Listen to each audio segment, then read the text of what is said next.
Let's get started. Hi, everyone. My name is Barnabé Monnot. I'm a researcher at the Robust Incentives Group, which is a research team at the Ethereum Foundation. I got nerd sniped pretty late to give this talk, and I wasn't sure what to talk about, so I put a lot of things in the title, and I think you'll find that some of it is interesting, I hope.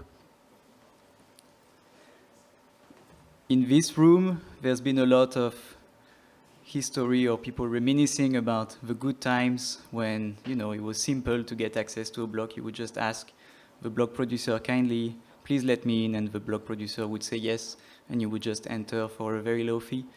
And a theme of the day is how MEV ruined all of this.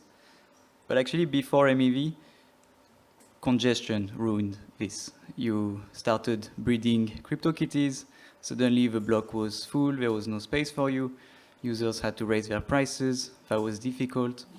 So how did we solve that? I'll get to that in a sec. But today what I want to get at is that Ethereum is this weird, big, complex economic system where users have their own economic interests, they have digital assets, they have some value for using the chain, and so they're going to find ways to increase their payoff and to increase the economic utility that they get from transacting on Ethereum. And that downstream leads to changes in the market structure of how we access block space. And as a reminder, block space is what Ethereum sells. And we can let the market for block space figure out its best incarnation, or we can try and move systemic mechanisms to the protocol.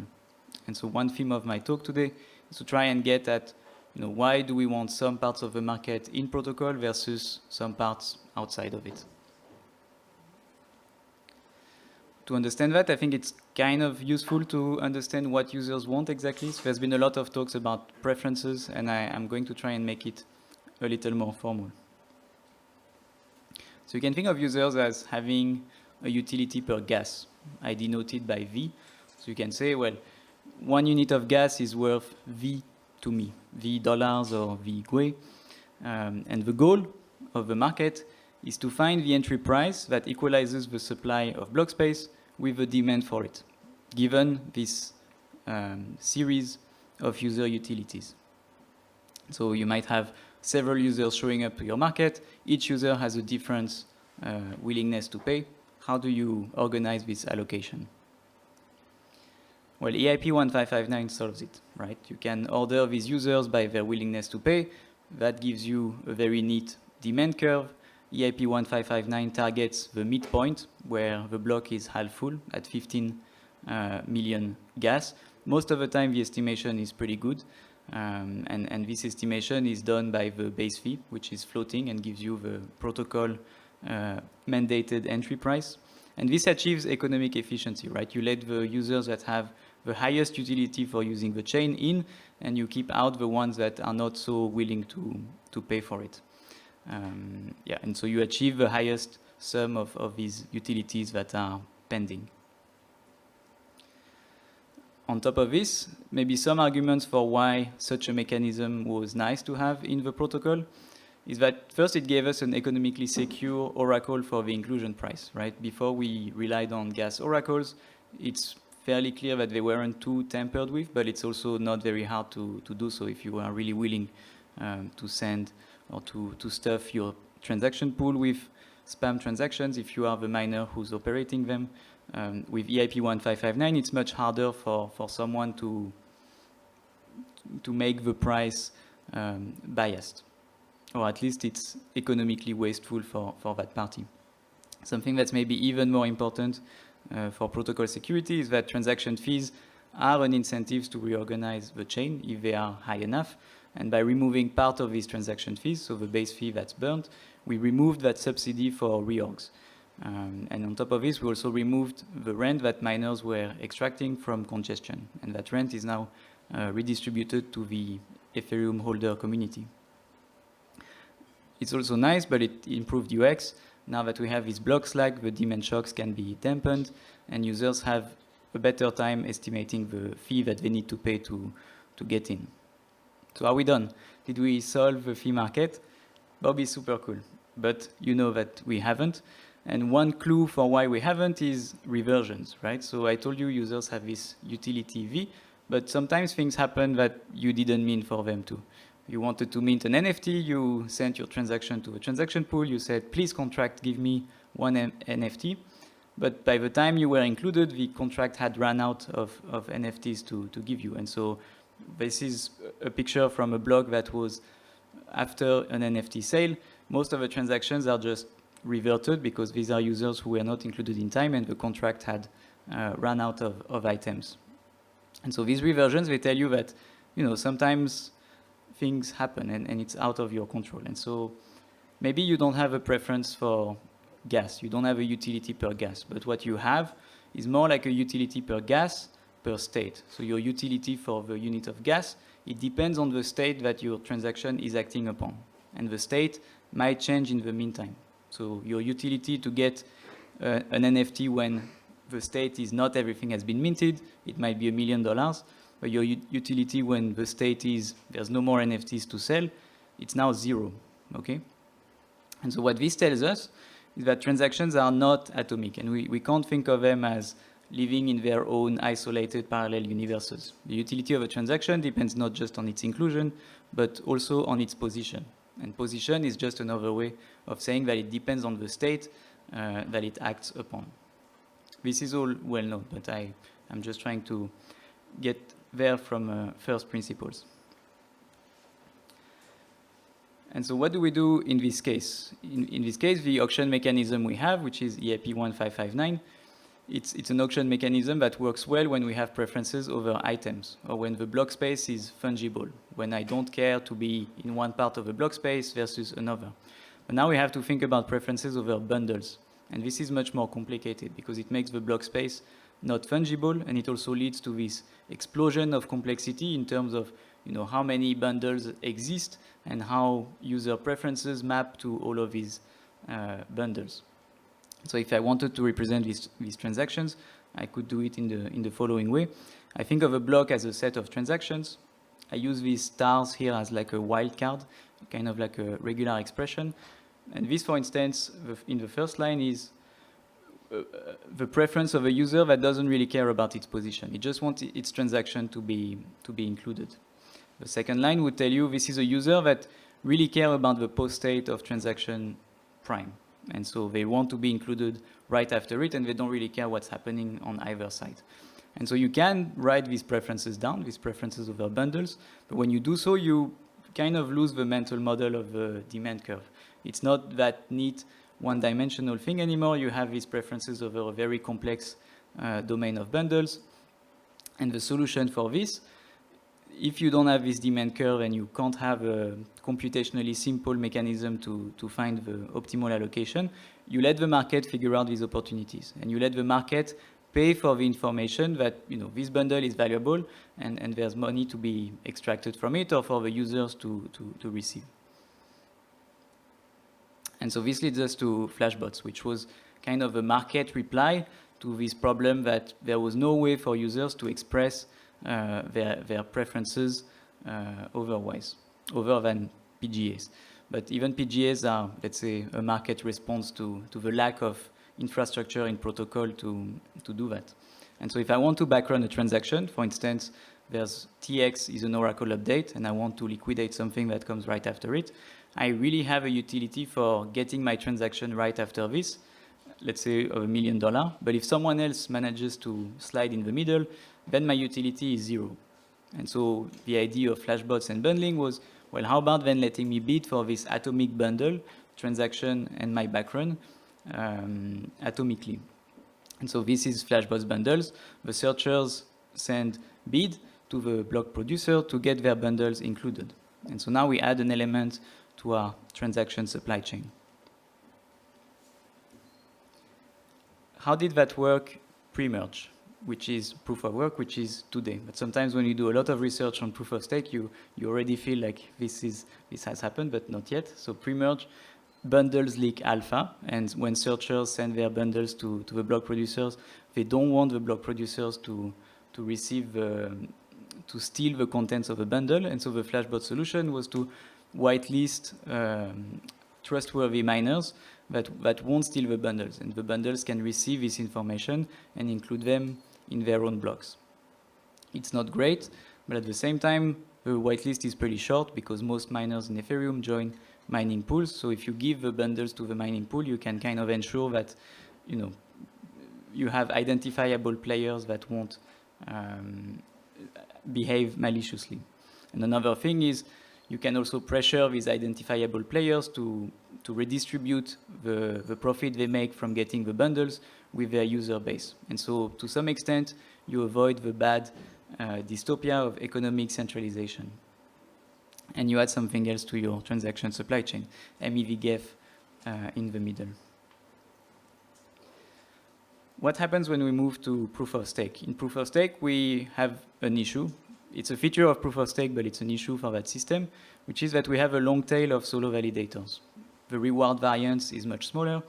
Validators get paid every 6 minutes, and so there's a lot of solo validators that decide that they don't want to join a staking pool and they will just stake themselves. But the problem is we can't whitelist everyone, and we don't have identifiable players, and these validators who are solo validators, they don't propose blocks very often, and so they might have an incentive to deviate from an agreed upon common social norm that you don't steal bundles, because they really don't play a repeated game. They only once in a while activate to propose a block. So if you only share the alpha with the trusted validators, you are back to the economic centralization bad case. And so one solution you could think is, what about blind proposing? So you make proposers commit to a bundle header. You say, there's a juicy bundle here, commit to including it, and I will share it with you later. But the problem with that is that it's not really compatible with searchers doing one part of the block, so the top end usually, and proposers doing the other part. If the proposers don't know what the searchers are going to give them, they might be including duplicate transactions. And if they do commit to something which is then revealed and then they do their block, it gives them time to extract more MEV. And so it again leads us to a situation where the proposers need to be very sophisticated actors and to more centralization. And so that's not really optimal either. And so the solution that we've arrived at is instead to extend the auction and to let builders propose whole blocks. And so we add another element to our transaction supply chain. And the current proposal post-merge is by Flashbots, and I will run through quickly on the basics of how it works. In this proposal, the builders make blocks, and they submit the blocks and the bid. So they say, this block, I'm willing to pay X to be included by the proposer. They submit the block and the bid to the relay. So the relay is a new third party in that system. The relay receives these blocks and these bids, and it sends the list of bids to the proposer. It doesn't send the blocks, obviously. And then the proposer is tasked to choose the bid that they prefer. So I would expect they would choose the highest bid. They sign that bid. They say, I like that bid. Send that back to the relay. And at this point, because the validator signed something that commits them to releasing a specific block, the relay could simply gossip the block that they have in custody with the validator signature. And so now the question is interesting, right? We have all this transaction supply chain that emerges out of protocol, and where do we draw the line for what the protocol should be concerned with? I'll get to that in a second, but the first idea is to at least move the relay into the protocol. And so this is the idea of PBS, which is still under active research, proposer-builder separation. Move in protocol the auction for these execution block bodies. At the moment, I believe the two-slot design seems the most workable. So the basic idea is this. Instead of having single beacon blocks, you think of a slot now as being split in half. In the first block, the proposer commits to some block header that they received off-band from the builder. So the proposer sends a beacon block saying, I commit to using this builder's block. In the second slot, the builder is expected, having seen the commitment of a proposer, to send the body of their block. we apply the third choice to both blocks, and that ensures that none of these parties can grief one another. So for instance, if the builder doesn't show up and doesn't release the content of their block, the proposer would still get paid. It doesn't waste the opportunity for the proposer. And on the other hand, the builder needs to know that there has been a commitment from the proposer and that this commitment has been agreed upon by the other validators. So if the builder doesn't see a commitment from the proposer, they don't release their block and they keep it private and they don't leak the alpha yet. And so what are the benefits and the drawbacks of in-protocol PBS and out-of-protocol MEV-Boost? So I think one of the main benefits is that we remove this third party, which is the relay, from the picture. One issue with the relay, for instance, is that you might have a liveness fault. You might have a proposer that signs something, and then for some reason, even if the relay is decentralized, something goes down, and the proposer has signed something, so they're unable to send a different block. But at the same time, the block they signed, it's not been released to the network. Another part is that the builders must also trust the relays to not steal the content of their block, whereas in PBS, the builder is the one keeping private the content and releasing it when it's appropriate. Another benefit of PBS is that the relay does not become a rent-seeking entity. So relays are going to compete over the quality of service they can provide and make a profit out of it. And so this is something that we can move to the protocol instead. Another nice thing is that the builder role, we can exploit it positively for other constructions, such as dank sharding. So there's a new philosophy that block creation can be expensive as long as block validation remains cheap. And so dank sharding has requirements for bandwidth, for the size of the blocks that will be built. And so if we have very specialized builders that can invest in good hardware, we can use that for the process of block creation. Some of the drawbacks. The first is that it does enshrine a kind of market structure. And I think it would be nice to have maybe impossibility result, or at least a sense that this mechanism is on some efficient frontier. Yesterday at Economics, we had a talk by Tim Roughgarden, and he was reminding us that like EIP 1559 is pretty close to the efficient frontier. Like if you remove anything from it, it doesn't work. Or if you try to make it better on some dimension, you're going to make it worse on another one. And I think at the moment, we have an intuition that such results would be possible for PBS, but it would be nice to have them a little more formalized. Another drawback, of course, is whenever we move something to the protocol, we add a bit more complexity. And so this complexity may be justified if overall in the ecosystem we have a net reduction of the complexity, but we have to be mindful that that the protocol remains sound. And so why not in protocol builders, for instance? So we could draw the line a little further and say, well, the builder role now is also put in protocol. Searchers send their bits to the for their bundles, and the proposers decide which bits to include. Some issues that I see with this is first the issue of bundle merging. So you would have to make sure that the bundles that are sent by the searchers don't conflict with one another. If you do that by forcing the searchers to reveal the state accesses that they're going to use, well, that might already leak alpha. But maybe a more serious problem is that, over time, searcher coordination, they would figure out that it's just better to coordinate with one another. And so they would just recreate a virtual builder role out of protocol. And so it's not clear that enshrining a builder role in protocol would be so useful then. All right, and so, yeah, for the last, let's say, 2 or 3 minutes, I wanted to do a more speculative part, and I feel like I got a lot of answers from Hasu's talk right before, but I wanted to try and think through, what will the market look like with under this new landscape. There's a first market that I think is very interesting, the market between users and searchers. Personally, I would expect more user sophistication for the following reason. You can think of the user utility and the searcher utility. So if only the transaction of the user goes through, the user has a utility of 100 and the searcher has a utility of 0. But if the searcher can profitably exploit or make use of the user transaction, the searcher utility can grow to, let's say, $1 million. In that case, it seems to me that there could be advantageous deals struck between the user and the searcher. I'm thinking, for instance, of the ideas of cooperative game theory, where the value that a coalition can achieve is often much greater than the sum of the parts of a coalition.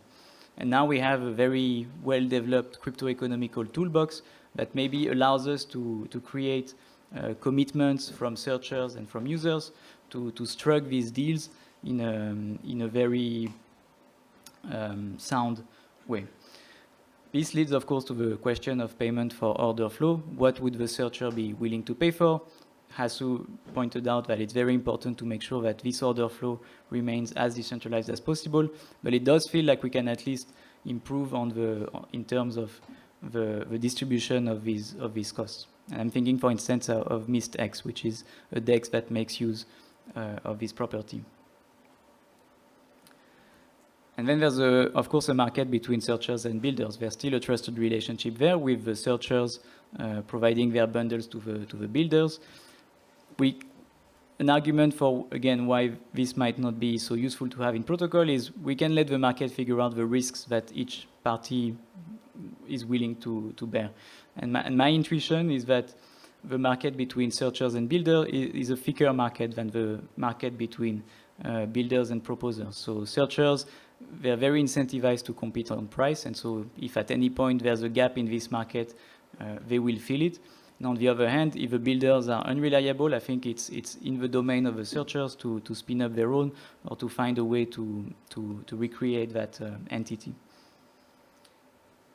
Maybe a piece of evidence for this is I really love this chart. I think it's going to be in textbooks in a few years on, because it really shows you how evolutionary the market for block space is. So on the x-axis is the value extracted by the miner, so the value that the searcher provided to the miner given their bundle in percentage, and you can clearly see this shift of the distribution to the right. So as the market got more competitive, the searchers were forced to give out more and more portions of the opportunities that they figured out. And that's it for me. Thank you.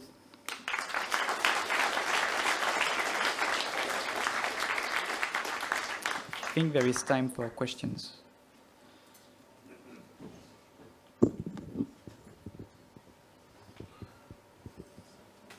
you have a question? Hi, Barnabé. So my question is on with the merge happening. If there is one entity that owns, let's say, 25% of the stake, how does that affect PBS? Because then they might be both the builder and proposer. Oh, I see. Oh, sorry. And just if they know future blocks or slots in the epoch, and then they can kind of do more sort of fancy arbitrage. I see. So yeah, I guess functionally the role of validator and the role of builder is separate. It's not clear that there is such profit to be made from vertical integration at that level. That was actually something that, in Hasu's previous slide, you saw integration between users and searchers, between searchers and builders, not that much between builders and validators. And I feel like maybe there's less interactions that are profitable. But of course, so you're mentioning the fact that validators know in advance the slots where they are proposing. In my opinion, it's been a little difficult to figure out ways to really profit from that. So of course, knowing that you'll be the proposer in X slots is useful, but it doesn't give you that much of an edge over knowing that you are producing the next block or knowing that you have 10 blocks in a row. I think it still depends on the market conditions. One thing though is, if you have a 35% staker, which is also a builder, the question of builder centralization then becomes more relevant. And then we have to think about, mechanisms for censorship resistance, for instance.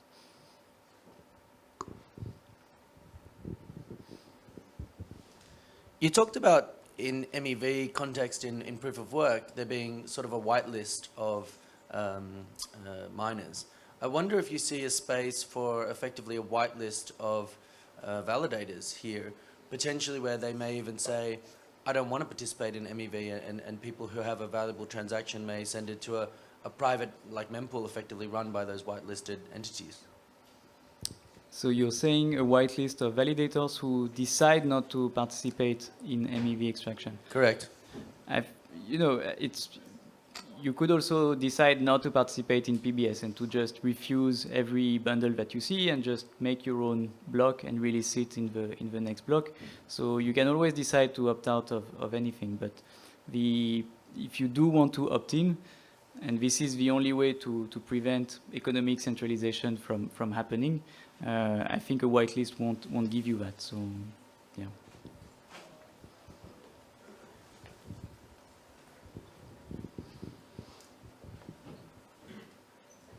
Any other questions?